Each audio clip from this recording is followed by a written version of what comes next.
पूरी दुनिया में लोगों के सामने सबसे बड़ी समस्या है वो है तनाव यानी कि स्ट्रेस। तेज रफ्तार भागदौड़ भरी जिंदगी और डिजिटल लाइफ के कारण तनाव लगातार बढ़ते जा रहा है। लेकिन असली तनाव हमें सोते समय ही ज़्यादा महसूस होता है, क्योंकि दिन भर का सारा बोझ तब हमारे दिमाग पे आकर बैठ जाता है। इस भागदौड़ में हमें यह एहसास नहीं होता है कि किस तरह के संकट की ओर हम बढ़ रहे हैं, और जब तक वो सामने आती है तो हम चौंक जाते हैं। फिर वो तनाव का कारण किसी भी रूप में आपके सामने आ सकता है, जैसे कि कोई बुरी खबर हो, फैमिली में तनाव हो, आपके जॉब का रिजेक्शन हो, या काम का लास्ट मिनट टास्क हो, या फिर कोई आप पे ब्लेम कर रहा हो, या आपको किसी का डर सता रहा हो। इस तरह के और बहुत से कारण हो सकते हैं, जैसे कि आपके स्वास्थ्य की परेशानी हो, बॉस के आपके प्रति अपेक्षाएं हो, आपका खुद के ऊपर कॉन्फिडेंस ना होना, आपके रिश्तों में कड़वाहट होना, आर्थिक दिक्कतें पैदा होना, या फिर आप अकेलेपन से जूझ रहे हो। क्या हमने कभी सोचा है हम जिंदगी जी तो रहे हैं, लेकिन क्या शांतिपूर्वक जी रहे हैं?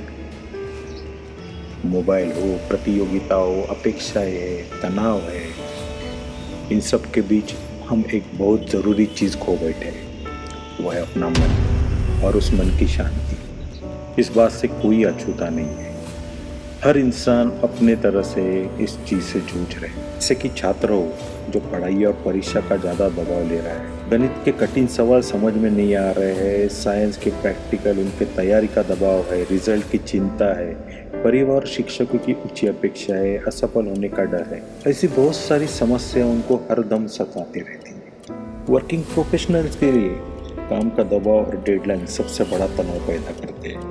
लंबे समय तक काम करना, नौकरी खोने का डर, ऑफिस पॉलिटिक्स और वर्क लाइफ बैलेंस न कर पाना, इन सब समस्याओं को रोज झेलना पड़ता है। एक पारिवारिक व्यक्ति की समस्याएं और डर सबसे गहरे होते हैं। काम के साथ परिवार का संतुलन बनाए रखना पड़ता है। परिवार की जिम्मेदारी, बच्चों की पढ़ाई, उनका भविष्य, स्वास्थ्य की चिंता, करियर का दबाव, सब कुछ एक साथ चलता है। और अगर वही व्यक्ति बेरोजगार हो जाए तो उसकी परेशानियां और बढ़ जाती हैं। आर्थिक असुरक्षा, बेरोजगारी का दबाव, आत्मविश्वास में कमी, भविष्य का डर, दूसरों से तुलना, मानसिक तनाव, जीवन में उद्देश्य की कमी, ये सब उनके मन तोड़ देते हैं। इसके अलावा सबसे ज़्यादा चिंता उन लोगों की है जो इस देश का भविष्य है, हमारे आने वाली पीढ़ी। सोशल मीडिया के नशे में आज के युवा अपने लक्ष्य को भूल रहे हैं, अपने सपनों को पीछे छोड़ रहे हैं, और सबसे दुख की बात तो यह है कि वह अपने मन की देखभाल भी करना भूल गए।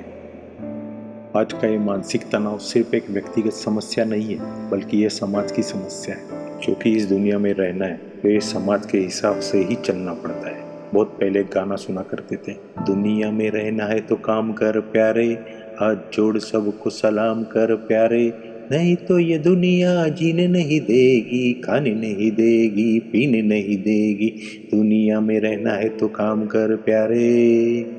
और इस काम के चक्कर में लोगों ने अपनी जिंदगी जहन्नुम बना के रखी है। लोगों के मन में कई सवाल कि ये क्यों हो रहा है, किसकी वजह से हो रहा है, कब तक ये सहना पड़ेगा, इसके लिए कौन जिम्मेदार है। ऐसे बहुत सारे सवाल उन्हें हर वक्त सताते रहते हैं। लेकिन इन सवालों का एक ही समाधान नहीं है, क्योंकि हर व्यक्ति की जिंदगी अलग है, उनकी समस्या भी अलग है, और हर इंसान अपनी खुद की समस्या में उलझा हुआ है।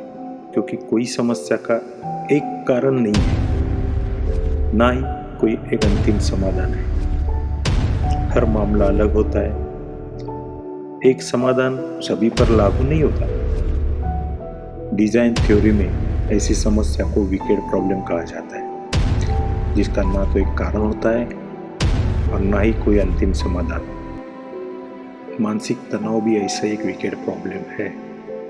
किसी के लिए वो पढ़ाई है, किसी के लिए वो नौकरी है, तो किसी के लिए अपेक्षाओं का बोझ। सोशल मीडिया और आधुनिक जीवन शैली हमें सुविधा तो देती है, लेकिन साथ ही हमारा मानसिक और शारीरिक संतुलन बिगाड़ देती है। आज मानसिक तनाव भले एक वैश्विक समस्या बनी हुई है, लेकिन उस समस्या से लड़ना जरूरी है। हर अंधेरी रात के बाद उजाला जरूर होता है। वैसे ही हर समस्या का समाधान भी जरूर होता है, लेकिन उसके लिए हमें अपने मन के अंदर झांकना पड़ता है। जब तक हम खुद को नहीं खोजेंगे तब तक अपनी समस्या का समाधान नहीं ढूंढ पाएंगे। और हमें अपने खुद को ढूंढने के लिए एक ही रास्ता है, वो है आत्मचिंतन, जिसे मेडिटेशन भी कहा जाता है।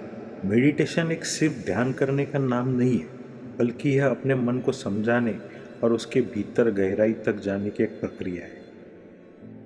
खुद को न्यूट्रलाइज करने के लिए जैसे ध्यान धारणा एक तरीका है, वैसे ही खुद को संतुलित करने के और भी कई रास्ते हो सकते हैं, जिन्हें आप अपनी सुविधा और परिस्थिति के अनुसार अपना सकते हो। भागदौड़ और तनाव से थोड़े समय के लिए खुद को अलग करके आत्मचिंतन करना भी एक उपाय है। इसका मकसद यही है कि समस्याओं को किनारे रखकर उसका समाधान ढूंढा जाए, क्योंकि समस्याओं से भागा नहीं जा सकता, उनके साथ जीना सीखना पड़ता है और उसके लिए भीतर से मजबूत होना ज़रूरी है। और अगर आप अंदर से मजबूत हो जाते हैं तो ही आप समस्याओं पे हल निकाल सकते हो और किसी भी संकट का हंस के सामना कर सकते हो।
मेडिटेशन कोई जादुई इलाज नहीं है, लेकिन यह हमें समझने में मदद करता है कि हमें कहाँ रुकना है और कहाँ आगे बढ़ना है।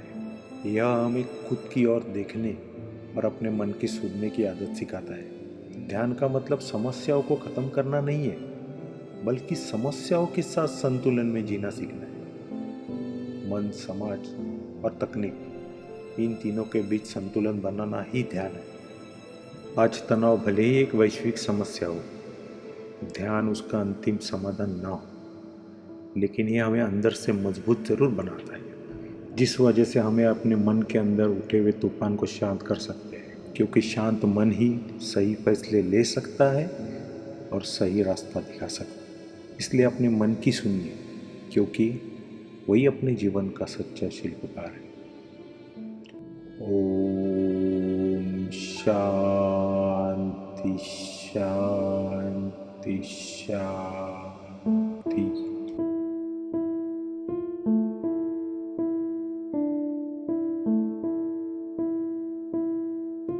ओम शांति शांति शांति।